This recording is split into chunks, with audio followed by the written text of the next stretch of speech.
Hey, YouTube, California Prepper here. I was tagged by my good friend, Hammer357Mag.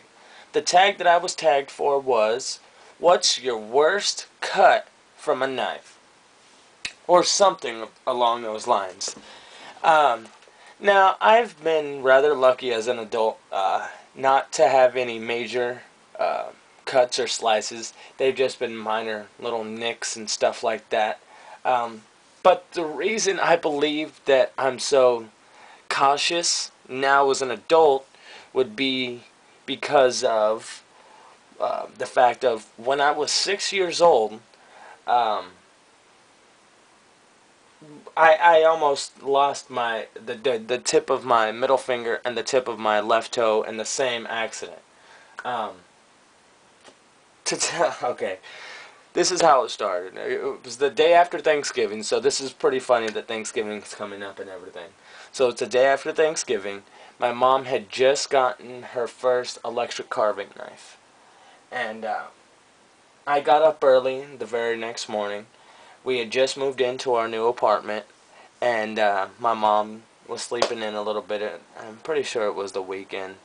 It was like Friday morning. I didn't have school that day because it was the day after Thanksgiving.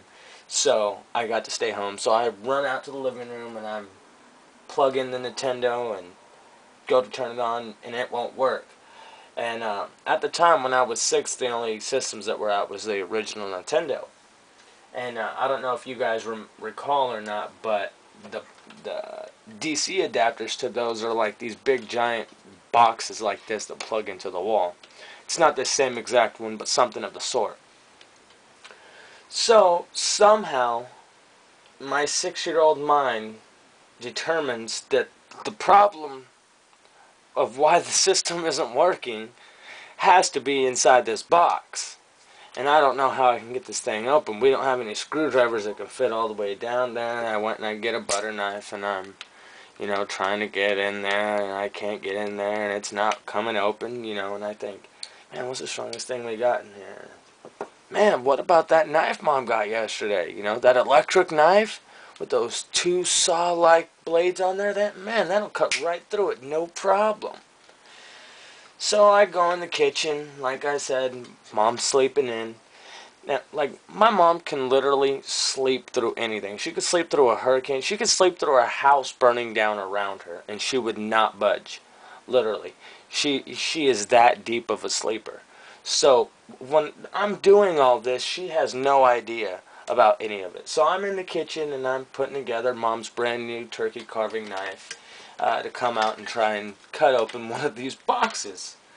Now, this is already sounding like a bad idea. But to me, at 6 years old, that sounds like a great idea. So I get out there, I finally got it, figured out how to get it all put together, and I take it to my bedroom and I sit down on the ground. I don't have no shoes, no socks. I'm in my pajamas. Ninja Turtles pajamas at that. So this tells you how young I really am. So I sit down and I plug in the knife, and I put it about right here, and I hold it like this. And I put the knife here, and I let her rip full blast. And as soon as I did, that knife slipped off, and my left hand comes off, and it just ran right across the tip of my finger. And instead of letting go of the trigger, I automatically just dropped the knife, and it somehow kept going, and it landed on my foot and almost cut off the tip of my right big toe, or my left big toe as well. So my left middle finger and my left big toe have matching scars from the same knife and the same accident. Um, Needless to say, my mom did wake up from me screaming, and she ran in and found me covered in blood with a turkey carving knife and a Nintendo box plugged in. I mean, it was all bad. If I would have really gotten into that box when it was plugged into the wall, it would have been a lot worse than almost cutting off the tip of my finger. So she took me to the hospital, and thank goodness I didn't need very many stitches. I only needed 7 stitches, and my toe needed 2. So it wasn't that bad of a cut, but it was bad enough of a cut to really scare me enough to be very cautious and wary of knives. And ever since then, I've always treated them with a lot of respect and treated them as the tool they are. They're not a toy.